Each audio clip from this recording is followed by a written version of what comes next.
لله نحمده ونستعينه ونستغفره ونعوذ بالله من شرور أنفسنا ومن سيئات أعمالنا من يهده الله فلا مضل له ومن يضلل فلا هادي له وأشهد أن لا إله إلا الله وحده لا شريك له وأشهد أن محمدا عبده ورسوله أما بعد رب اشرح لي صدري ويسر لي أمري واحلل عقدة من لساني يفقهوا قولي ربي زدني علما آمين.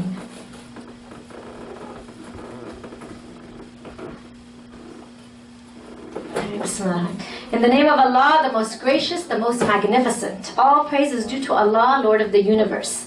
We praise Him, we seek His help and His forgiveness, and we seek His protection from that cursed Satan. Whomever Allah guides will never be misguided, and whomever He allows to be misguided will never be guided. I bear witness that there is no deity worthy of worship except Allah, who is one alone and has no partners, and I bear witness that Muhammad sallallahu alaihi wasallam is His servant and slave. May the blessings of Allah be upon him, his family, his companions, and the righteous who follow them until the day of judgment. Ameen. Ameen. MashaAllah. Assalamu alaikum wa rahmatullahi wa barakatuh. What? This is Pennsylvania? Well, let's do this again. Come on, guys. I get a bigger response from the non-Muslims. We gotta get better at this, mashallah. Assalamu alaikum wa rahmatullahi wa barakatuh. MashaAllah, tabarakallah. The reason why I do that, and I do this eventually, is because if you can start with a strong greeting, then you're open, you're receptive to listening, and inshallah within the next 45 minutes to learn. My goal tonight is not to come here and stand in front of you and just give you some wise words. My goal is to come and help you change. My goal is to help you transform. My goal is after you leave tonight, inshallah, you're going to want to change your family, to become a better family, inshallah. And every one of us needs to change. Every one of us. Doesn't matter if we're students of knowledge, if we're scholars, or just the normal person. We all need to become better, mashallah. Do you agree with me? Yeah. Alright, mashallah. So I'm going to start off with a verse of the Quran. In chapter 66, verse number 6, Allah Azza wa Jal says, O you who believe, save yourselves and your families from a fire, hell, whose fuel is men and stones, over which there are appointed angels who are stern and severe, who disobeyed not from executing the commands of Allah Azza wa Jal, but do what they're commanded. So Allah, in this ayah, He's telling us, save your families from the fire of hell, because the angels are not going to disobey Allah Azza wa Jal. We don't have a second chance once we're in there, astaghfirullah. Hey buddy, can you let me out? I just want to go ask Allah for forgiveness. It's too late. So Allah's telling us, He's reminding us, save yourselves and your families.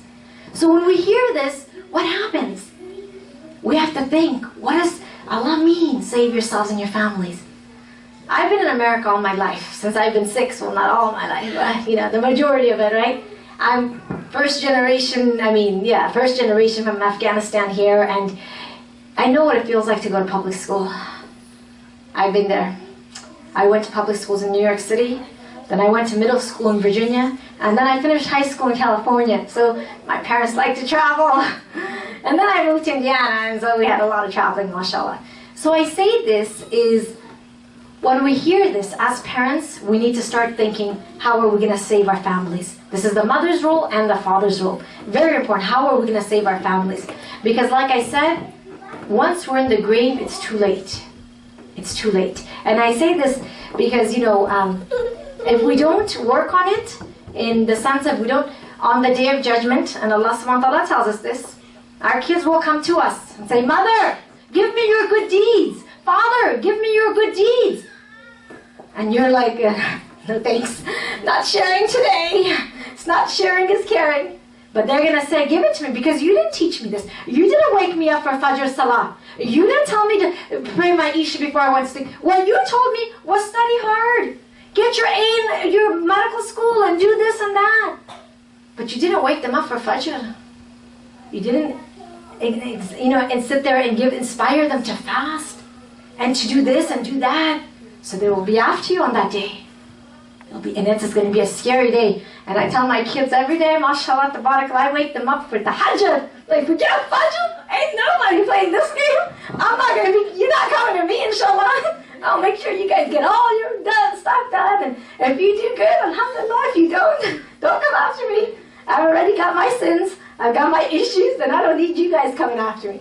So it's important. It's important that we don't feel sorry for our kids when it comes to obeying Allah. Very important. If they are staying up all night to take for a test tomorrow, mashallah, that's great. But remember, Allah is the one that gives the results. So if they cannot wake up for Fajr to pray to Allah, who cares about the results? Who cares? Because if your child was to die on that day, would that test have been important, or would Salatul Fajr? Really, it's important to think, because we as parents sometimes we feel sorry for them. It's okay, you can go to sleep early. It's Isha. It's okay you miss Isha because Isha's late. No, don't feel sorry for them, because they will not feel sorry for you on that day. Very important to remember. So I'm going to go over 3 steps with you guys today. I'm going to go over why do we need to work on our family first. What are 3 steps to working on our family first, and what is the results of people who have worked on their family? Because I'm going to share some stories. So C.S. Lewis, who is a non-Muslim, gave this quote. She said, "The homemaker has the ultimate career. All other careers exist for one purpose only, and that is to support the homemaker." Nowadays in the West, when we say, whether it's America, Canada, Australia, if you say you're a stay-at-home mom, people are like, really? All of it, in Muslim communities and non-Muslim, we're looked down upon. We're looked as if we're not intelligent because we didn't do this or that. We're raising our kids, they're like, anybody can do that. La ilaha illallah, they can't. Anybody can't do that. Anybody can't do that. It takes a real woman to raise a nation. It takes the mother of Imam Bukhari rahimahullah to raise a nation. It takes the mother of Imam Muslim, Abu Hanifa, Imam Ahmad ibn Hanbal, Imam Shafi, Maliki, all these great scholars, mashallah, who raise nations. Who raise nations. So now we reflect back. Are we raising nations, or are we raising chickens? Because when we come to the point and we ask ourselves, you know, if I were to die today, am I confident that my kids are mashallah on the right path? And if we can say no, then subhanAllah, we're doing some stuff wrong. So it's really important to reflect on that, right? So Mother Teresa said, "What can you do to promote world peace? Go home and love your family." Go home and love your family. You see, we want to change the world. We want to change society. We were looking at Syria. We're looking at Palestine. We're looking at Burma. We're looking at everywhere. And we want to do something. We're giving in charity. We're doing this, mashallah. But we've kind of neglected our family. When it comes to our own homes, we're busy. We're on the phone, we're going out with a friend, we got this, we got that. And our kids, you know, the mom, I need to say, please leave me alone. Like, you guys understand, your kids need you. Your kids need you, you and dad. Dad works all day, mashallah, that's great, but when he comes home, he needs to leave work at work. He needs to be focused on the family. Everyone needs to be a unit.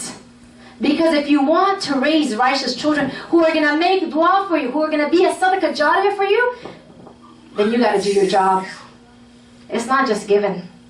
It's hard work. I mean, do you become a doctor by imagining it? Medicine, chemistry. I mean, do you just sleep all day and think about it? Or do you have to physically take classes and work and get grades and then go to the medical school? How do you do it? It takes work, right? So why doesn't it take work to enter Jannah? Only 3 things benefit us, right? And one is righteous children. But if our children do not know how to read Quran, they don't know their adhkars, they don't know the respect of parents, the respect of Allah, they don't have a connection with Allah, then we've done something wrong. They have to have a connection with Allah. And sometimes the problem is us. We don't have a proper connection with Allah. And we need to look, am I really connecting with Allah? Am I really? And if we can say no, we need to work on ourselves. Because unless we're connected to Allah, then subhanAllah, how is our children going to be connected to Allah? So I'll tell you a story. And this is a true story, and this situation changed my life tremendously. When I first started, speaking and stuff, mashallah, tabarakallah, I actually was homeschooling my own kids. I actually decided to stay home because I went to public school and I saw private Islamic schools. Mashallah, tabarakallah, private Islamic schools are better than public schools. I'll say that any day. But I had high standards. So when I went to the private school, I said, I want this and this and this. And you know what they said? So you got so many standards, why don't you just go back to Afghanistan? And I said, no, I'm not going back anywhere. I'm going to do it in America, inshallah. I'm going to teach you how it's done. I was very thinking about the Quran and the Sunnah and making sure that we did all the stuff that I thought Islamic schools would do. But they thought I was too strict. Strict? I was like, okay, so they need to read their du'as, I'm too strict. They need to pray on time, I'm too strict. Then why did they go to an Islamic school? You really have to ask them questions. So that's why I started homeschooling, because he challenged me. I was like, oh yeah, watch this inshallah. Had no clue what I was doing. No idea. My bachelor's in psychology, my master's in business. I had to learn how to become a homeschooler. So anyone can do it, number one. Anyone can do it. So I took this position, and as a speaker, mashallah tabarakallah, when I got started to go to several events, I was going into a city where one of these great sheikhs left, mashallah tabarakallah. He memorized the Quran at the age of 7, mashallah tabarakallah. Imam Bahari's book by the age of 12. Amazing sheikh, mashallah. And he knew I was coming. He said, Zohra, you have to bring your family to my house for one day. Please, stay at my house. And I mean, who's going to say no to a sheikh? You're going to go to learn, right? You're excited, someone you admire. So my family and I decided to go. When I went there, I was heartbroken. His son was addicted to video games at the age of 10, like most kids. Salah time came, and his kids didn't get up for Salah. The father went to the masjid with my husband and my sons.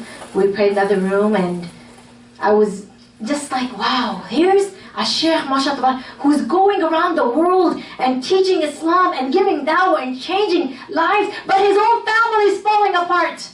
La ilaha illallah. La ilaha illallah. Don't go changing the world. Change your home. Don't worry about the world. Change your home first. Change your home first. Focus on your kids. Focus on your marriage.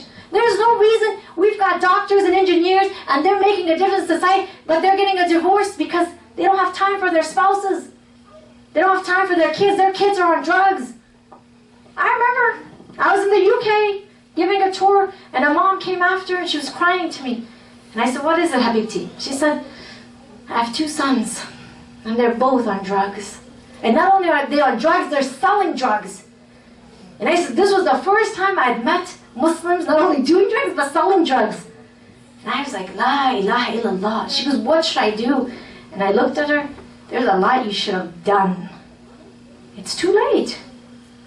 It's too late when they become so much older. I mean, it doesn't mean we don't help them, but I'm saying we need to get the problem before it becomes a problem. We need to catch it ahead of time and focus and try to divert it before it becomes so big. As they say in America, nip it in the bud. Stop it before it grows, before it becomes a tumor, right? It's like a cancer cell. It's small first, right? Don't ignore it. Catch it and hold on to it before it becomes all over it catches. Then it's too late. So Abdullah ibn Umar said that the Prophet ﷺ said, every one of you is a shepherd and is responsible for his flock. The leader of the people is a guardian and responsible for his subjects. A man is the guardian of his family and is responsible for his subjects. A woman is the guardian of her husband's home and children and is responsible for them. And the slave of a man is a guardian of his master's property and is responsible for it. Surely every one of you is a shepherd and responsible for his flock. We've heard this hadith, mashallah, tabarakallah, most of us, right? It's great, we love it, but are we applying it? Are we allowing the TV to raise our children? Are we allowing the music to raise our children? The computer to raise our children? The Xbox to raise our children? Or are we raising our children? There's a difference. There's a difference when we do it ourselves than when we give the duty to shaitan to help us. Because in the beginning, it's innocent. It's small, simple. But really, astaghfirullah, it leads to destruction. Knowing that, because like I told you, I was in America all my life since I was 6. And after seeing what I saw in public schools, yeah, I'd rather my kids not be educated than go there personally. When I met Muslims, young women and men, 15, 14, committing zina and getting pregnant, having abortions, these are Muslims, I'm not even talking about non-Muslims. If this is the norm, this is what's... And their parents don't know, it's kind of sad. It's kind of scary. What else can happen? So for me, it was a big decision to raise my kids myself. But what I say for everyone who has kids out there in the public or private sectors is, you need to be proactive with your kids. You need to talk to them. You need to sit with them. You need to have relationship with them. And I'm going to tell you guys, every one of us is a sinner. So if your kid comes to you, and I don't care how old they are, and they come to you and they tell you something you might not like, hey mom, I'm thinking about smoking some weed. You don't go, astaghfirullah. No. Hold on, take a step back. Listen to your kids. They're trying to talk to you. They're trying to get across to you. Open your hearts. It's hard. It's going to be hard for us to accept it, but it's better they're telling you before they've done it than they go do it and get addicted and then come to you and say, I'm out. And you're like, what's wrong with that kid? I think he's on drugs. He's on bigger stuff. So it's important that you guys understand to have that relationship with your children is a family, that you open the door and you let them come to you and talk. Because during the time of the Prophet ﷺ, when the Sahabis are with him, and the Sahabi is thinking of, kissing the opposite gender, he told the Prophet ﷺ, the Prophet ﷺ didn't say, you're going to hell, astaghfirullah. Why do you think like that? He didn't do that. The Prophet ﷺ talked with wisdom, with hikmah, to guide them. Yes, it's wrong. There's a lot of wrong, but we have to stop back, including the dads. I mean, the dads, mashallah, no, please don't get angry, Akhis. But the moment they hear something, what? Who did it? Oh, go beat him up. Which son of mine? Which daughter? It's like they're ready to fight because nobody wants. It's almost like nobody wants their honor to be bad. Don't worry about your honor. Worry about fixing the problem. Know that everyone makes mistakes. And worry about changing it before it becomes too big. So don't worry about what people think. Worry about Allah Azza wa Jal. And I'll share with you guys a true story. There was a father, and he's living in a Muslim country, mashallah, tabarakallah. And he went knocking on the Sheikh's house. And so the Sheikh opened the door, and he's crying, and he's crying. The Sheikh said, what's wrong? He said, I want to tell you about my 19-year-old son. He said, okay, come in. He goes inside, and he's crying, and he's crying. He said, what happened? He said, my 19-year-old son. Because my son, when he was a child, he was great. MashaAllah, he was righteous. He had good friends. He did good things. And then he got into high school. And this is a Muslim country. So you just have to think, if we have it tough, it's a little bit easier in the Muslim countries, right? And then he started changing. One day I smelled smoke on him. And so I didn't say nothing.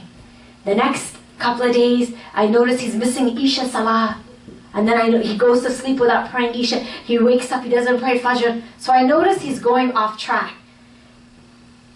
Another 2 weeks goes by, and I smell alcohol. And I said, what's going on? What's wrong with my son? And so he confronted his son. By this time, the son, he had bad friends. His righteous friends had left, and bad friends had come in, and he was addicted to drugs. And so the father worked on him. He said it happened so fast, that I didn't even, mentally we're not prepared, because we don't imagine this happening to our children. But it's a reality. It can happen to any one of us. So he said it happened so fast that the next thing I knew is I'm trying to get him help.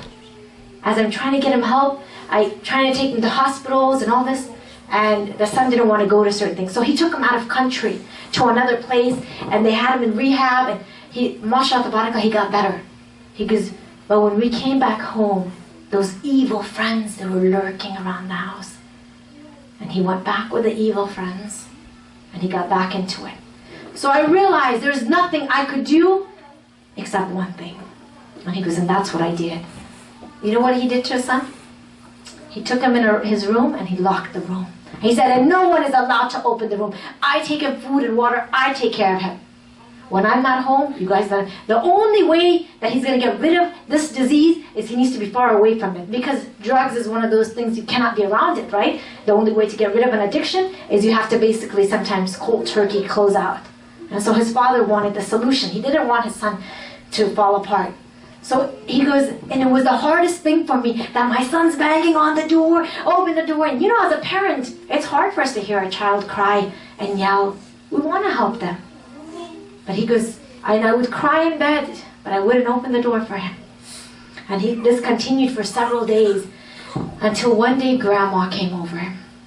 He was at work, comes home from work, and he notices that the door's open and the son is not there. He said, what happened? He said, well, today Grandma came over. He heard her voice and he said, Grandma, open the door. They're torturing me. They're doing, I repent. Please, please. And what is Grandma going to do? Oh, my little grandchild. Grandma's not going to think all the evil, right? Grandma opened the door. And he came out. He was in the living room a few minutes. And Shayateen were outside. Those evil friends were around the house still. So they called him. And look at how Shaitan works. Look at how Shaitan works. They called him. He went. For the next 3 days, this father said, there's not a place I didn't look to find my son. I looked everywhere. And I kept saying, oh Allah, bring me good news. Oh Allah, bring me good news. Or give me the patience to handle it. Oh Allah. He said it was the middle of the night on the third night. And my door got knocked on. And I went, and it was the police, and they said, are you so-and-so? And I said, yes. They said, come with us. So he said, I quickly changed my clothes, and I went with the police, and I said, oh Allah, bring me good news. He continued making dua and asking Allah. He put his trust in Allah. So we get to the mall. The mall is closed. It's late. And I'm thinking, what am I doing here? And they go until they get to the restrooms. When they open the stall, the son was dead in the bathroom stall with the drugs right next to him. And he said, where are his friends today? Where are his friends right now? Who took my son's life? Where are they now? Where are they now? And then he was crying as he was telling the sheikh the verse in the Quran where when the evil friends are going to be with the evil friends, and I wish I hadn't taken you as a friend. But it's too late. So the moral of the story is, you got to know who your children's friends are. You got to know if they're on the right path, whether Muslim or non-Muslim.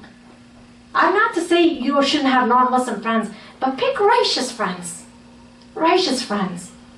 Friends who, aren't looking at the haram and aren't thinking about that stuff. People who are thinking about doing something good, mashallah, tabarakallah. Pick righteous friends for them. And the Prophet ﷺ said, it's better to be alone than to be with people who bring you down.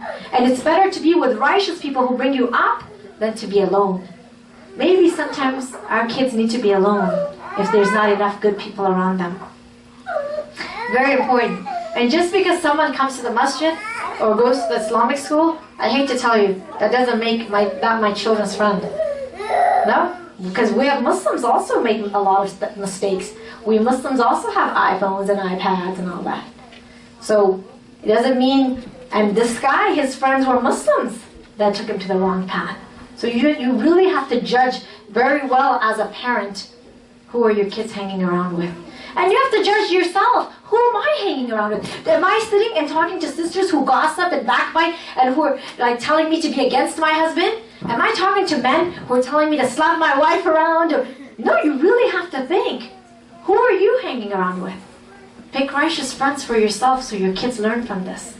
It's very important. Very important. So the Prophet ﷺ said, the best among you is the one who treats his family the best, and I am the one who treats my family the best. And so the Prophet ﷺ loved his family, mashallah. We know from the seerah, subhanallah, my kids always bring it up. The Prophet ﷺ was gentle, he never yelled, mashallah. And I'm like, and the Prophet ﷺ didn't call you 10 times. Abu Bakr, please come. Abu Bakr, please. Abu Bakr! Were you yelling for mom? Prophet ﷺ was patient, he didn't yell. It's the 10th time I called you. I'm a little annoyed with you right now. Quickly get in the room, please. Alright, no need to get hostile. This is what happens when they learn the hadiths, mashallah, they use it against you. I'm like, how about using it for yourself? Remember the one, obey your mother, your mother, your mother, your mother, that one, yeah? They're like, I'm coming to that, I'm not mature enough. Amazing, huh? Kids have it all, mashallah. So that being said, It's important we show the love to our children. We show mercy and compassion, but at the same time, we don't overdo it. A lot of time, and please do not take these words to heart, but I'm going to say some stuff that might be painful. A lot of times we show love to our kids by buying them things they don't need. Buying them things they don't need. And I'm going to give you some example. iPad, iPod, iPhone, Xbox. No, you don't, Habibti. You don't need it. Don't even tell me you need it, because I'm going to give you all the reasons why you do it. She said, I need it. And I'm like, what? Now, I have a 15-year-old daughter, mashallah, tabarakallah. Her name is Alia. And she's in her second year of university. She's 15. And she asked me recently, she said, Mom, when do you think I'm going to get an iPhone, inshallah? I love this question. I'll tell you when you're going to get inshallah. When you graduated with your bachelor's degree and you get into a really good master's program for free and you memorize the Quran, mashallah, tabarakallah. And then I said, inshallah, that's about 18 or so. Then inshallah, and you get a job. Then I'm going to get you an iPhone, inshallah. She goes, oh, I don't want an iPhone, thank you. Okay, that's like 4 more years for me, alhamdulillah. I'm cool. Why do I tell you that? Sometimes because we're not there enough for our kids, because we, spend more time here or work or friends, we feel guilty, so we indulge in buying them these gifts. They don't need those gifts. They need your time. They need your love. They need books. Books. I ask this all the time. How many kids in this room love reading good books? MashaAllah. I'm talking about how many of you guys have read all the Sahaba books, radiallahu anhum, the sealed nectar. I'm talking about real books. MashaAllah. But it's not the norm, right? The kids are like, books? You mean like going to the library? Who does that anymore? That's so old age. My children's punishment is the library. Yeah. They cry, like, oh, you're the meanest mom in the world, including New Zealand. Yeah. Because it's just a joke around the house that New Zealand has mean mom. And I'm like, alhamdulillah. I'll move there, inshallah, when you guys get older to check out the moms. But I say this because, when they get bored, they should be going for knowledge. They should be going, because if we want them to be knowledgeable and love learning and get educated, then why are they reading books? That should be their aim. Now, that's not to say, again, I'm coming back, that's not to say they can't have free time, but they should be outside playing. They should be at the park. They should have activities such as soccer or taekwondo or something to be active. We're all in taekwondo, mashallah. So they get to be active. That's PE class for us. Because I homeschool, right? I'm like, you get disciplined. They're like, thank you so much. That's not the sport I wanted. I'm like, I know. Who cares? We do it together. It's okay. I think it's a great sport, and I said later you'll thank me, inshallah. No, it's hard breaking a board with your fist and kicking it open. I know it's hard. It's okay. Keep practicing. But it's the whole thing of we have to do what's good for them, not what they like. Big difference. Because if we were children and we love candy, mashallah, and our moms gave us candy every single day what would happen besides cavities? Diabetes? We'd have a lot of issues, right? Do our parents give us candies constantly? No. My children have never drank soda, mashallah, tabarakallah, never. And I've got it from 3.5 to 15. They don't even like it. They think it smells now.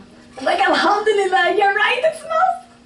But I say that because when they're older, I told them they can have it when they get older. And now they're just like, oh, no, that's nasty. And it's toxic for your body. They do their research, they read. They realize it's not even good for them. So why? I say this is because education is key. But also sometimes, if you knew your child was going to get diabetes at a young age and you have to keep giving that child shots, would you give it sweets? Or would you prevent it as much as you could? Why? You don't want that child to be getting shots every 5 minutes. It's painful, right? So you're going to protect your child. So why are we not protecting our children from the shayateen? And I'm talking about the shayateen who waste their time with the TV and the magazine, the Kardashians. Disgusting. Wallahi, they're disgusting. And I'm saying this because I was on my way here and I went on Yahoo News because I don't have a TV, alhamdulillah. But I went on Yahoo News and they had a clip and they said, oh my God, this mom did this. And then I said, all right, who are these crazy people? Let me watch this clip. We had only 2 minutes. I press play, and I'm seeing the mom walks in, and she's got like 20 boxes of pizza, and she's like, did somebody order pizza? And as she says this to the daughters are like looking nasty at her, and they're making fun of her, and they're saying, and I'm like, this is what our kids watch? Then why would they not talk back to us? Why would they not disrespect? Because this is their role models. People who show their entire, everything they got, and they got famous for no reason, but our kids like them? You know why our kids like them? Because our kids don't know the Sahaba radiallahu anhu. They don't know the greatest people that lived on this earth. So we don't share that knowledge. They're going to get the trash of society and think that that's it. They're going to think it's about Jay-Z and Beyonce and, you know, all the devil worshippers that exist around the world. And they do. You can see they do the weirdest things, subhanAllah. And you have to give them the role models. And you got to give them the righteous role models. They have to be righteous people. If we don't, Shaitan will easily do it for us. They already have the schools that guide, you know, can misguide with the friends and the people. And then you're going to give them the access to the iPads and the iPhones and this, and text. Now they got the Snapchat.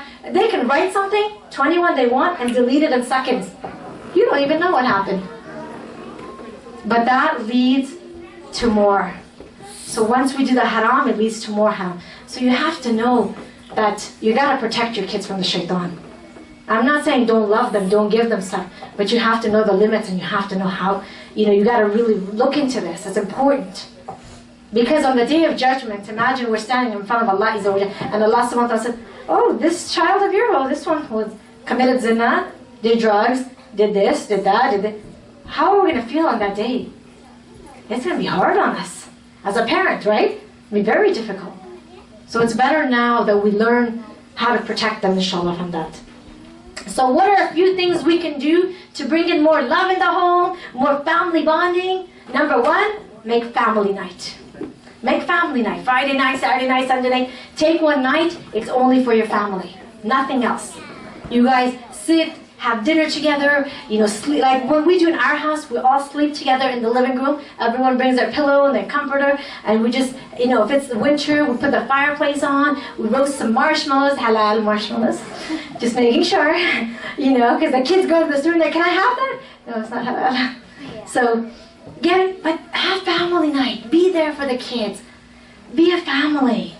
You know, we've become such people who like socializing, but now with their own family. We like socializing with other families. The mom with the mom, the husband with the husband, the kids with the kids. We need to first socialize with our own family. We need to be very comfortable with each other. Talk about the day. How was your week? What else has happened? All of this is so important to connect with them. Because if they're going through something emotional, something difficult, we want to know first. Do you want their friends to know? Their teacher to know? Aunt, you know, Zainab to know? Or do you want to know first? Even if it's hard, even if it's bad, we should be the first ones to know, right? Or else we'll feel like, I thought I was the mom. Not all those people that learned before me. And those people come and tell you. It's painful, right? So make that family night, you know?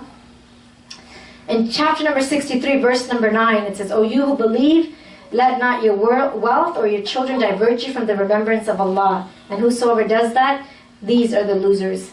Now, as much as we love our children and our family, they shouldn't stop us from worshiping Allah Azza wa Jal. They shouldn't stop us from praying on time.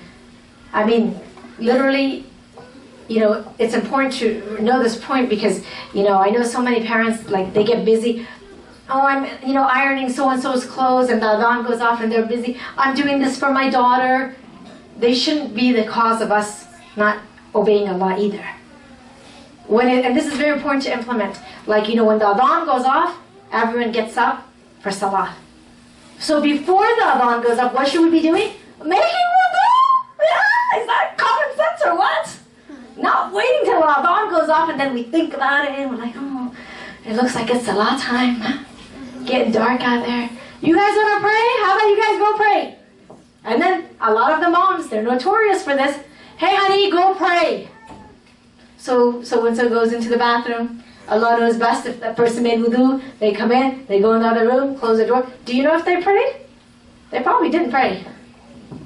Most likely they just tricked you. But most likely they tricked themselves.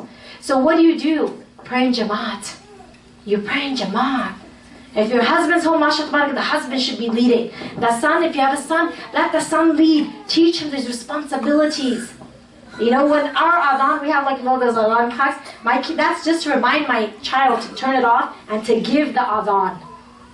Let them be the ones that get the good deeds. There's rewards for all of this. So you have the reminder, turn the reminder off, you do it yourself. Somebody should, and if there's, you know, nobody else, then it's the mother can lead, mashallah, as long as there's no father or, you know, son that can do it, or the kids are too small. You guys stand side by side. The oldest one, the one with the most Quran memorized, leads the salah. Everyone next to each other. You know, besides the fact that we can get 25 to 27 times more reward from Allah, it's a family who prays together, stays together. You want to pray together. A lot of times, kids don't even know what they're saying in salah. You need to discuss salah. You need to talk to them. What is the meaning of salah? You need to have this connection with them. Because salah should be one of those things that we love from our inner hearts, because we know the meaning. And if you guys don't know the meaning, you need to learn the meaning. You don't have to learn Arabic. Just learn the meaning of the salah. That alone is going to change your life, subhanAllah. It really is. And really, if they have a connection with Allah Azza wa Jal, then subhanAllah, they have everything. They have everything. And I remember, mashallah tabarakallah, when my daughter Alia was 13, I'd gotten a new computer and my husband had just fixed up, and Alia is my backup IT person, so she, you know, puts all these apps and stuff on my computer that I need, and I have no clue. I just want to go and it's ready, inshallah, right? So that night, I was in the other room, Isha Salah was just over and she was doing it, when all of a sudden, after she had downloaded something, the computer shut down. And she was like, La ilaha, what if mom was working on a book? And because I usually write in between whatever I'm doing, and sometimes it's saved, sometimes she's like, what if mom was writing a book and I didn't save it and the computer's restarting? So she was so like paranoid, right, freaked out. So you know what she did? She got her salah clothes, went in her room, prayed, closed her door, didn't let me see it, prayed, went in sujood and said, Ya Allah, if I made a mistake and I did this, please forgive me, but please do not let my mother's work be lost. Please save it. For you, everything is easy. She went back to Allah. Came back, took her clothes off, and she just begging Allah, went back, the computers restarted, and mashallah, everything is as it was. It's important that they know who to go to ask for help. At the end of the day, what can we do? Nothing for them if Allah doesn't will it. And my kids always say, because when they ask me to do something, I'm like, no. They're like, oh, what's the Allah at the end who changes hearts and who can make you change your heart? I'm going to go make dua now. I'm not kidding you. And sometimes I do change my mind later, and it's like they want to go to the park or something and I don't have time. And then they come, and after they're like, so how do you feel about going to the park now? And I've got like some stuff done, I've cleared some things, so I have a little bit, I'm like, okay, you guys want to go? They're like, see, Allah answered my dua. You can't do nothing, Mom, without Allah. I'm like, mashallah. I love it. I mean, it could be a challenge to something, but I love the fact that they go to Allah and ask Him. That they know that honestly, I can't do nothing. And I tell them, I really can't. At the end of the day, everything's up to Allah. But if they can connect to Allah like this and go into their salahs and pray and be able to make dua and all that, then you've given them something powerful, subhanAllah. Something powerful. So the next thing I want to talk about is the third step. The second one was praying with them. The third step was learning the deen with your family. And this is going to be a tough one too. You guys might not like what I say. It's okay, alhamdulillah. A lot of times we like our kids to do certain things. So we want, how many of you here want your children to memorize the Quran, mashallah, tabarakallah?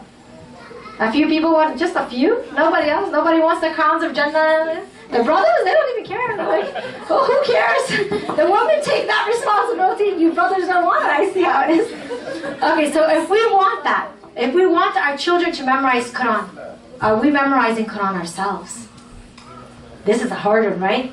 Because when it comes to us, we say, I don't have time, I'm so busy, I'm working, I've got this, I've got that, I've got this. You memorize the Quran, you have nothing to do, no responsibility. No, my dear sisters and brothers, everybody can memorize the Quran, mashallah, tabarakallah. On your way to work and on your way back, pick a surah and practice it. And you will see within a week's time, mashallah, how much you've memorized. Same thing with the sisters while you're cooking. Put on your surah. You know what to do. While you're walking, while you're going, whatever you do, leave the Quran on. When you're driving, you will memorize like this, mashallah. Because our kids they follow our actions, not our words. The talk, it goes in one ear, out the other. What they see, sticks with them. So if we're saying, I told this to my kids, mashallah. I said, I'm so happy, mashallah, you guys want to memorize the Quran. But I said, let me tell you something. I don't want the crowns from you guys. I want the crowns because I deserved it myself, inshallah. Now, if I don't make it and I die before I memorize them, I'll take your crowns, inshallah. Whatever Allah gives me, I'm happy with. But so long as I live, I will work on this just as much, inshallah. So there's a competition, of course, mashallah, they're going to beat me. Alhamdulillah, that's okay. But they see that I love the Quran just as much, I want it just as much. So if you're saying you want this for them, then be part of the people who do something. And you don't have to memorize, just start off from the bottom. Whatever surah you want, it's okay. One surah at a time. Maybe you'll memorize one juz in a year or 2 years. It's okay. So long as they see you practicing and trying and doing your best. Khalas. This is what counts. And Allah knows best. But don't give up on it. You want them to learn du'as going in the bathroom, out of the bathroom, in the house, out of the house. Sit down together and go over the du'as. Everyone should know it. Everyone should be saying it. My kids, when they come down, I'm like, did you say your dua? Get out, get out, get out, get out. Come in with your right foot, say your dua. I can't hear you. I wait for it. Because it's so important. Because I don't want the jinn, the shaitan to come and sleep in my house. Not that I'm like, no, thank you. We have enough issues. We don't need you tonight. Out of my house, buddy. So it's important to understand all of these du'as, everything that the Prophet taught us. And if you're telling me you don't have time, I'm telling you, give up your excuses. If I can homeschool them, mashallah, tabarakallah, and I can take 4 classes a semester, and I can still go give lectures and talks and try to fundraise and do charity work, you have no excuses, sisters. I can't feel sorry for you. And same thing with the brothers. It's possible. No excuses. You just have to drive harder. You have to have goals. You have to have dreams. And you have to go for them. When it comes to dunya, we have those. But where's our goals and dreams for akhirah? What's our goals and dreams for akhirah? We want Jannatul Firdaus with the Prophet ﷺ, but we miss Fajr? Yeah, that's pretty hard, right? We're like, okay, we'll take another lower. Sorry. Come on, we have to really think about it. If we want to be with those who we love, then we have to start applying what we were taught, inshallah. So, Thomas Jefferson said, the happiest moments of my life have been the few which I've passed at home in the bosom of my family. We want our kids to be happy in the home. We want them to be satisfied with us.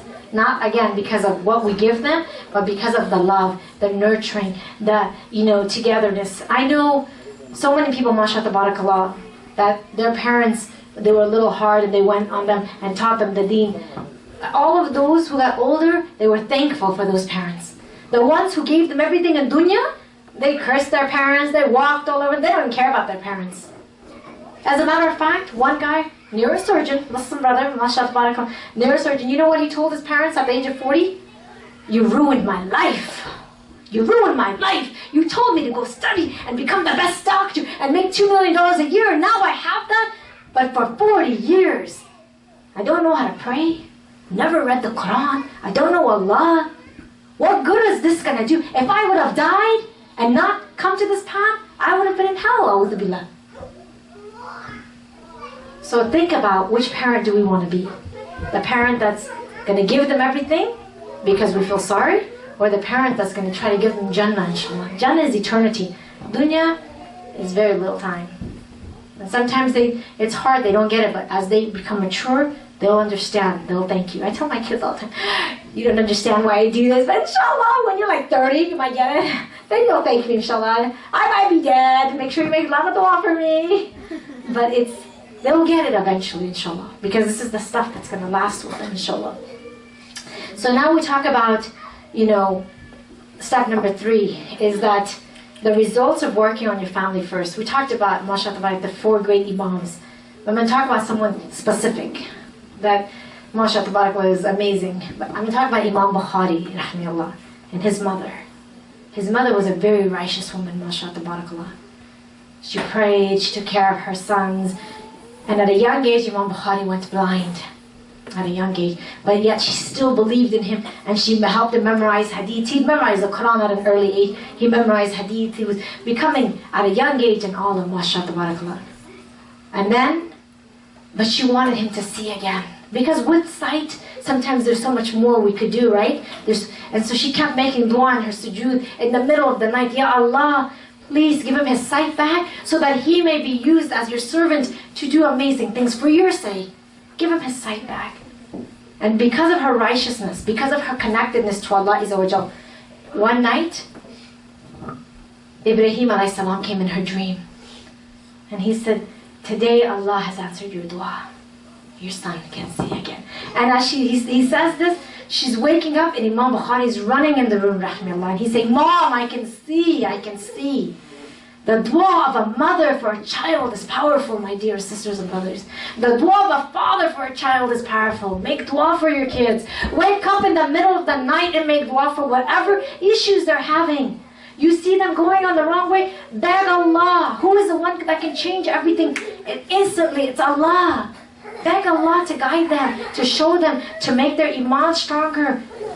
It's Allah who can do it. And our duas get accepted, inshallah. But we also have to be obedient servants of Allah. We cannot be gossiping and backbiting and doing the wrong things and then waking up for tahajjud and saying, hey, Ya Rabbi, I need your help on these few matters, please. We have to change ourselves. We have to become the righteous. I mean, I say this all the time. When I say, who is your favorite child, what do most parents say? No. No. No. Okay, let's go back. If I say, who is your favorite child, are you not going to say the one that's most obedient to me? Am I right? Every parent, if the child is more obedient, so you say, Habibi, do this. Okay, mommy. Which one? They're automatically, even if you don't compromise, they have a special place. No, why I say this, listen carefully. Why I say this is because the one that's most obedient to the parent, automatically, they have, even if we tell all of them we love them the same, that one automatically has a special place. Because they're obedient. But now why are we not the same to Allah? Why are the ones who are obedient not more beloved by Allah? Because He gave us rules and regulations, right? And Allah says this, those who are most righteous are the most beloved in the sight of Allah. Is this not true? It's ayat of the Quran. So, if we feel this way, it's the same thing. The child who's the best in the classroom, isn't that the teacher's favorite child? That's the teacher's pet, right? The teacher loves the one that's obedient, smart, intelligent. So we have to become the beloved servants of Allah by being obedient to Him, staying away from the haram, going towards the halal. And once you can start doing this, then the more we make du'as, you start to see the du'as coming like this. I mean, I'm telling you, subhanAllah, it's just amazing. We were going on an airplane, myself and my son Umar, because we were going for a lecture. And our plane got delayed, so we missed our second flight, and we were ready, and they said the next flight, there's no two seats together. One of you has to sit here, one all the way in the back. And I was like, well, I don't want to sit in the back. I want my son to be near me. They're like, I'm sorry, it's just not possible. And I said, okay. As we walk away from the counter, I'm like, for Allah, it's possible. Umar, make dua. So me and Umar are like, Ya Rabbi, do you remember when I did this for you? I really love you so much, and I did this for you. It was kind of hard. Can you please help us get two seats? Kid you not, mashallah, we get on the plane. He sits in his seat. I go to my seat. When the gate closed, the person sitting next to him didn't arrive. Umar comes and said, Mom, come sit next to me. By the will of Allah. By the will of Allah. And I'm not saying that who I am, but I'm saying the du'as get accepted. We need to make more of them, and we need to keep doing more good deeds. When you do a good deed, remember it. And when you need a dua answer, say, Ya Allah, do you remember? I really didn't want to go and talk to that lady because she's really mean, but I went because of you, because I wanted to build friendship and all because of you. So can you please help me answer this dua? Believe me, Allah, this is, something that's happened in the past, and Allah loves that. Because why? When we do it for His sake only, it's different. We're not doing it for people or showing off. And we push ourselves sometimes to do things we don't want to do. Like talk to people we don't like in our family. For the sake of Allah, like, I'm going to call it Eid, even though this person is so hard to talk to. So like, how are you? Alhamdulillah, you're good. I mean, and you're doing it only for one reason. But do you see how because we do it for that reason, mashallah, tabarakallah, then inshallah in the future, it comes back to us, alhamdulillah. So very important. And then I want to share a story of Imam Ahmad ibn Taymiyyah rahimahullah. And this is, I think, for myself, it's a dream, and I'd love to see my kids more like this personally, but it's a really amazing story. So this is a righteous family raising their kids, a righteous mom, mashallah, a righteous father, just an amazing family. One day they were all going for a picnic, and so they asked Imam ibn Taymiyyah rahimahullah to come to the picnic, and he said, okay, I'll be coming, and he kind of ran off. And so they waited a little bit, he didn't come, so they left without him. So they came back home and they were so upset at him. Why didn't you go with us? What was wrong with you? And you know what he said? He said, he had a book in his hand, and he said, you did not benefit anything from your trip, whereas I memorized this entire book in your absence. Because mashallah, he was a scholar of Islam, Allah had given him this wisdom. And at an early age of 7 and 8, he was bringing people to Islam, mashallah. So I say this, that our du'as are important, but more than anything, we have to correct ourselves. We have to work on ourselves. We have to change ourselves. We know, mashallah, we hear the hadiths, we hear the ayats of the Quran, but we need it to affect our hearts. We need it to help us change. It shouldn't go in one ear and out the other ear. It shouldn't be that way. And a true story, one day, two of my boys, Abu Bakr and Umar, and they were younger. I'd like to say Umar was about 5 and Abu Bakr was about 7. They're about 20 months apart. And Abu Bakr came in and he made fun of something of Umar. And Umar looked at him and said, woe to those who mock. Oh yeah, you're going to mock me? And Abu Bakr was like, astaghfirullah. Yeah, I didn't mean to do that. It stopped him in his tracks. And I was in the other room going, Allahu Akbar. That they're using it to stop each other from saying the wrong things. Very quickly. And the more they memorize the meaning, the more they use it. They'll break it from the Quran. They'll be like, oh, this and this and this, which is a good thing because it shows application. So we need to there's many tafsir books, and I forgot the website. And you can Google it, many tafsir books for kids, really easy explanations. You should buy it and teach it to your children. Read it with them daily so they memorize the meanings of all these beautiful surahs so they can apply it in their lives, inshallah. Invest in them in books. Get them the best books, not getting them Harry Potter. I'm just like, Muslims reading Harry Potter? SubhanAllah, it's garbage. It's like reading Shakespeare. A'udhu billah. It's trash. It literally, we're saying witchcraft is haram, magic is haram, and then we're telling our kids, here you go, read this book. No, it doesn't work like that. Get them books that are going to bring them closer to righteousness, to the right way. I had this argument recently with a literature teacher. She was sitting with me on the plane and she goes, yes, our literature is so rich and so this is... And I said, your literature is garbage. It's trash. And she goes, well, what do you mean?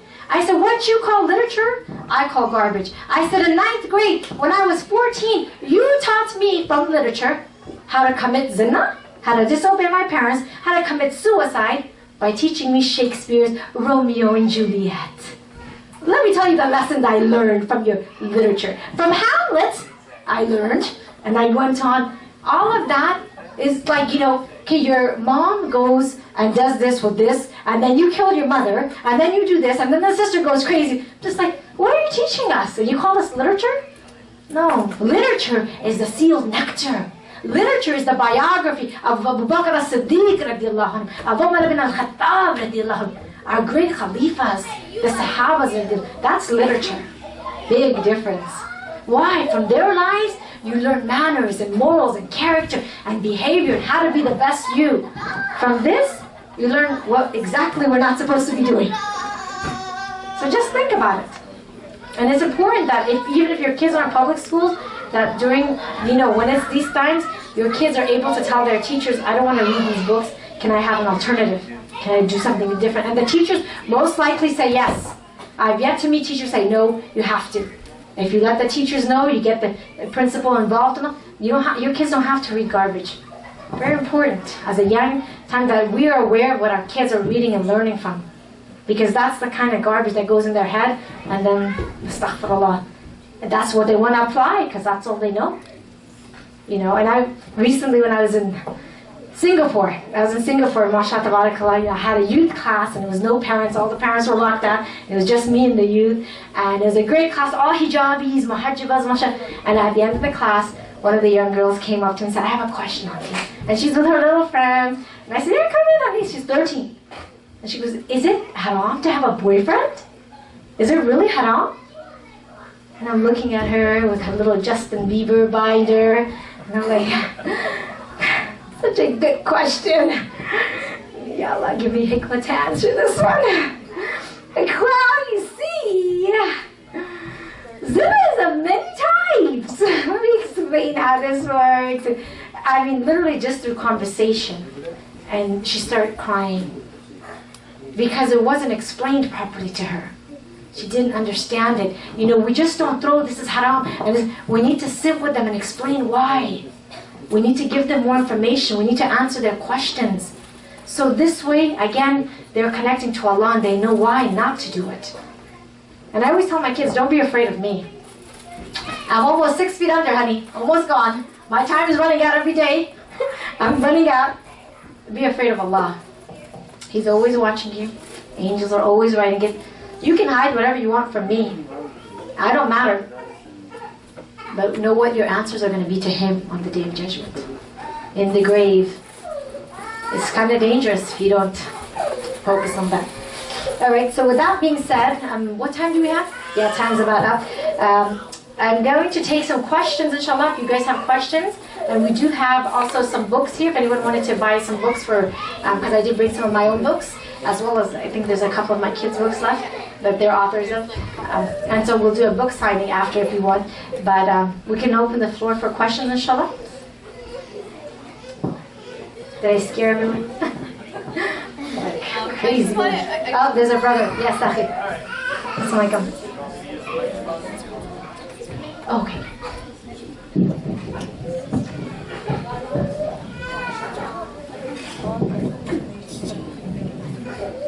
Assalamu alaikum. I noticed one of the themes of your, I guess, talk or lecture was about the idea of protecting one's children from the harmful influences of society. And I feel like that, although that is certainly something that one needs to do, I mean, just turn on MTV and you'll see what sort of moral decay is prevalent in society.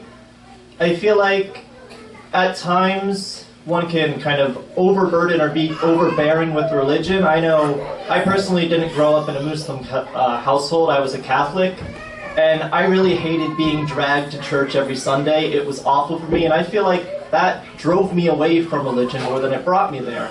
I feel if I was just given the freedom to look at religion, I guess, independently and critically and approach God at my own pace, I would have come to religion way sooner than I did, which was in college. So my question for you is, do you feel like, I guess, it's possible to raise Muslim children with a more, I guess, hands-off approach, or maybe not hands-off, but don't just overload them with religion, don't overload them with righteousness, but let them take religion at their own pace? Or do you think that's something that will lead them astray?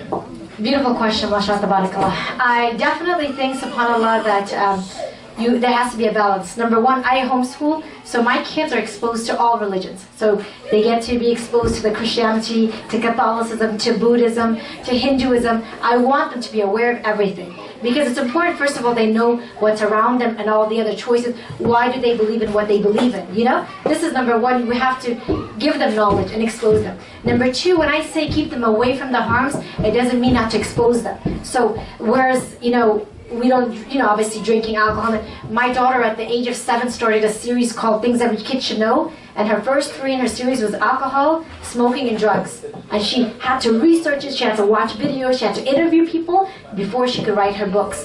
So what I'm saying is, they have to definitely be exposed to the harms of society. They have to understand it. They have to know it exists. But yet, at the same time, it's guiding them to be strong enough to be able to say, that's not for me, inshallah, when the time comes, right? As far as, again, going into, it's not overburdening them, it's teaching them the religion and letting them, like, okay, for example, memorizing the Quran. They all have their own pace if they want to memorize it, mashallah. If they don't, alhamdulillah. It's not, you don't force it upon them. The hijab, our oldest started at 6 years old, mashallah. But if she took it off, I wouldn't be angry. I said, I did my best to teach you, Now it's between you and Allah. So our responsibility is to teach them and to guide them. But if they're going through a test, then we have to also stand back and let them grow from it. So, that's why I said if your child drank alcohol and came to you, although it's haram, we have to take it in and we have to figure out how to help them, not just, go crazy because they've done something that's a sin. Does that make sense? So it's really coming back down to having relationships with them and exposing them, but at the same time, again, protecting them in the sense of like not wasting their times on things that have no benefit right now, because they're not old enough to make good decisions yet. They're still growing. They're not mature enough. When they become mature, then it's between them and Allah the sins they commit. There's nothing we can do. Our goal is to try to do the best to raise them the right way, inshallah. Make sense? Yeah, certainly. Alhamdulillah. Mabruk for coming into the religion. Alhamdulillah. Yes. Sure. Assalamu alaikum. Do you think homeschooling would be a good idea for all children, or? Very good question. Homeschooling is extremely tough. I don't think everyone can do it. I'll be honest with you. It's, it would be great if we could do a lot of things, all of us, like pray 5 times a day. But sometimes that's not even possible. So I think homeschooling is the best option. However, do I think everyone can do it? No. Number one, do I think sometimes there's responsibilities in families, like let's say it's a single mom. She really likes it, but she has to work.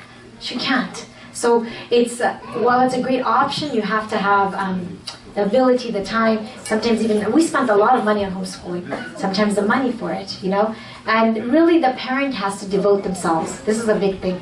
It's about the mom saying, I want to do this, inshallah, I want to devote myself. And that's hard for a lot of moms.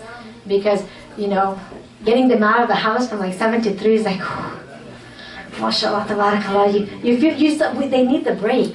Mentally, it's hard. But I think it's a great option, but you need a lot of patience. There's not a day that goes by, Habibti, that I don't go to Allah in my sujood and I beg Him for patience. Because, I'll give you a sample day of my house, right? So Abu Bakr is, mashallah, 11 and a half, and he's got his shirt on, and it's a brand new shirt, and, he's doing Quran hymns, and looking at his shirt, I'm like, is that a hole in your shirt, Abu Bakr? He's like, what? Is that a hole in your shirt? And I'm not talking a poke, I'm talking a big hole in this brand new shirt. And I'm like, did you take a scissor and just make a hole in your shirt? He's like, no. Did you take a knife and cut your shirt? Because I'm talking, he said, no. I'm like, did you take a pencil and poke it so much that you... I said, I don't know. He's afraid to... So as I'm looking at him and trying to solve this problem, I've got Asya, the 3.5-year-old, in the other room. She's putting lotion on and she spills it all over the carpet. And I'm like, oh yeah, please go get the carpet cleaner. And I'm looking at the carpet going, Ya Rabbi.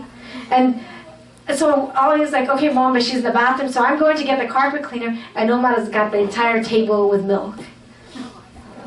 I'm like, Ya Rabbi, which one do I do first? Am I teaching them or am I the cleaner today? I just felt like a janitor because I'm cleaning from one thing.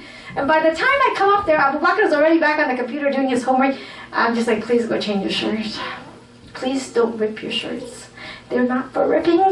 They're for wearing. We don't bite them. We don't put holes in them. Please learn to take care of your clothes. So it can be very hard. But that doesn't mean it can't be done. It can absolutely be done, It's just a matter of you need a lot of patience. You really have to be motivated. It's like going to college, Some people are motivated to go and some people aren't. And not everyone goes, right? Same thing, yeah. Yes. So why did you decide to go ahead and homeschool your kids instead of going in and sending them to public school? Because you can't teach them to go and not do the wrong things. Yes. Very good question.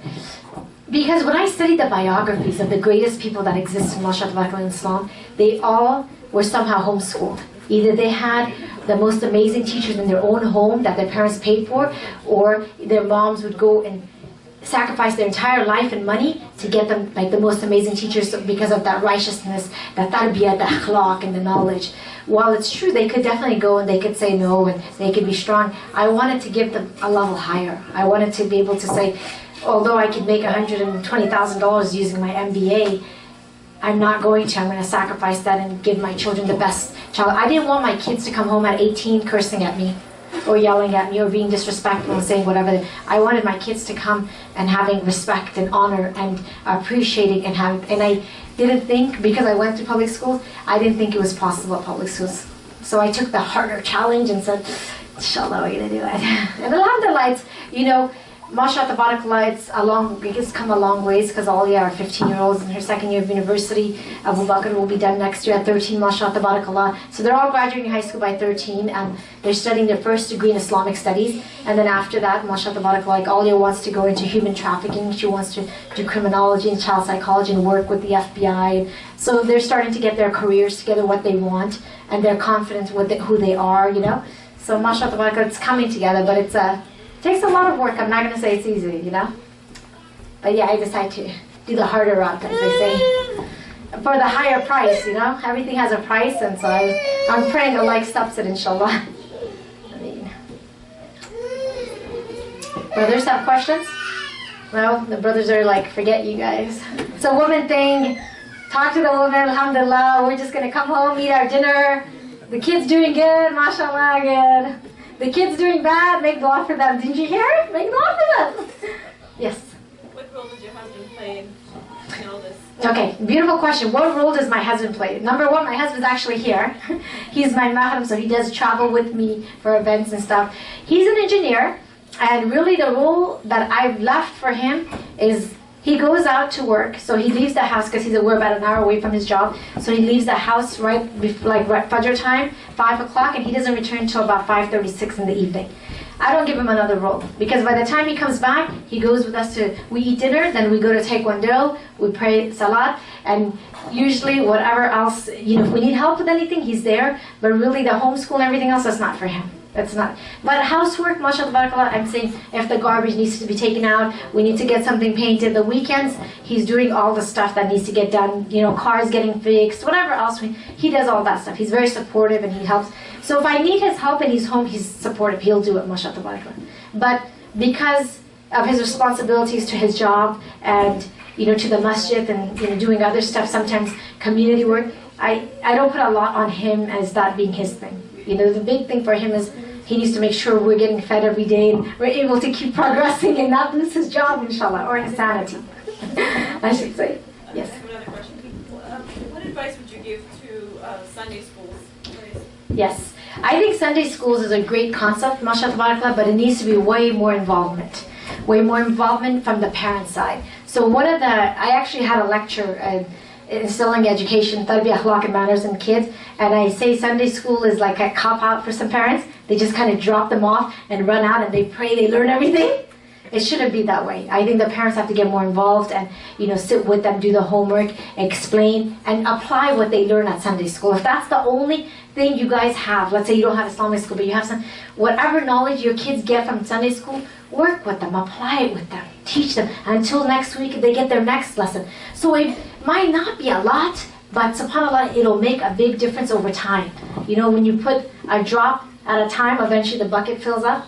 The same thing. So just keep applying whatever knowledge they're getting. You know, that's the big thing. We're notorious for learning and not applying. We need to be notorious for learning and applying, mashallah, you know? Yes, sure. What advice would you give to young girls? I know, like, you guys, some of you will soon be teenagers or already are. What advice would you give them when it comes to marriage and education? One of the things that's going on nowadays that's been kind of, I should say, it's really the trend right now is everyone saying, I don't want to get married right now, I just want to get my education, I want to get everything out of the way, then I'll get married. So a lot of the sisters are doing this, and there's a time period for marriage, literally. You miss your time period, after like a certain age, it becomes very hard. And so I'll tell you, I personally got married at 19 and I went through college and all that. Was it easy? No. But alhamdulillah, I was capable and we did it. But my sister, who was the younger one, she didn't want to go through that. So she waited. She finished law school, mashallah, tabarakallah, and all that, and she was 30. She had suitors at 25 who were doctors and lawyers and everything. At 30, she had divorcees. If you have 50-year-olds, suitors change. You're not going to get the same kind of, the good guys, they go a little early. They don't wait till the late. That's their second round. They're coming, inshallah. She ended up marrying exactly what she said she's not going to marry. She's like, I'm not going to marry someone who's bald, who's short, and who's not educated. And Allah subhanahu wa ta'ala gave her someone who's bald, he was short, he was not educated. But he's a great brother, mashallah tabarakallah. I love him to death. And he is now educated. She helped him go to school and all that. And he was divorced and he had 2 kids. So it was a different thing. She waited. But the other thing is waiting too long, your area of children bearing, it's very difficult. Very difficult. I mean, for all of us, you know, who are in our late 30s or early 40s, can you imagine having kids now? For us who have kids in our 20s, it's like, ooh. I'm telling you, this morning I told my husband, I couldn't imagine starting having children now. Like, you're so much more tired. You don't have the energy and the time. So what happens is usually the people who marry later, they have 1 kid. If that, if Allah even gives them that, they spend thousands on in vitro and doctorization, and even then sometimes they don't have any kids. So you kind of have to think, how do I balance that? You know, don't get too picky, don't get too thing, know that there is a limit. I mean, at 22, mashallah, you get your bachelor's, it's okay. You can get a master's while you're married. No big deal. Give your children to your mom. The moms are like, no! That's why I want mine's out by 20 with their masters, inshallah, so I don't have to take care of the kids either, inshallah. I'm like, now you can afford a nanny, inshallah. I don't want to be there. They're like, you're going to homeschool them, mom. I'm like, no. I'm moving to New Zealand.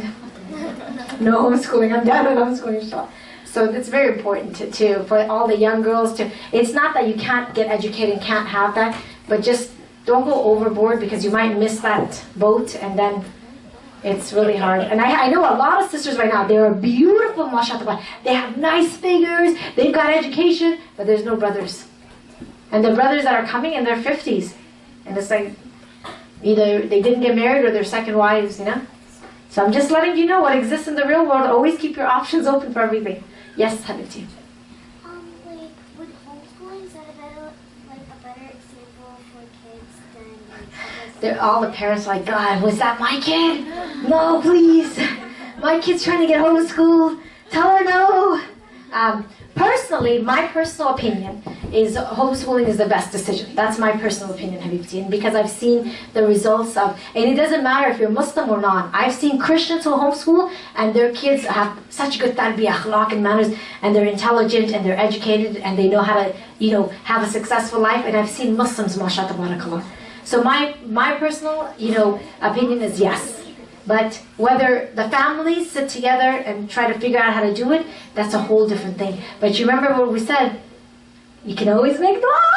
Start, Habibti, in your sujood when you're praying, make dua. You never know. Allah might find someone to take you in to homeschool you in the community or something, and your mom's like, Alhamdulillah, I don't have to do it. So make dua. Keep asking. Never underestimate the power of Allah Azza wa If it's okay with you, sister, so in 5 minutes we're going to, inshallah, start prayer. Okay. Isha, and we give 5 minutes for people who they need to make wudu and stuff. Yes, we'll finish and after the Isha, inshallah, if you have time, so we could still continue with the question for the sisters if they want a question. Okay, no problem. Jazakumullah khair, just make dua, and thank you very much for all your time and for all your good advice. سبحانك اللهم وبحمدك أشهد أن لا إله إلا أنت أستغفرك وأتوب إليك. جزاك الله خيرا. جزاكم الله خير.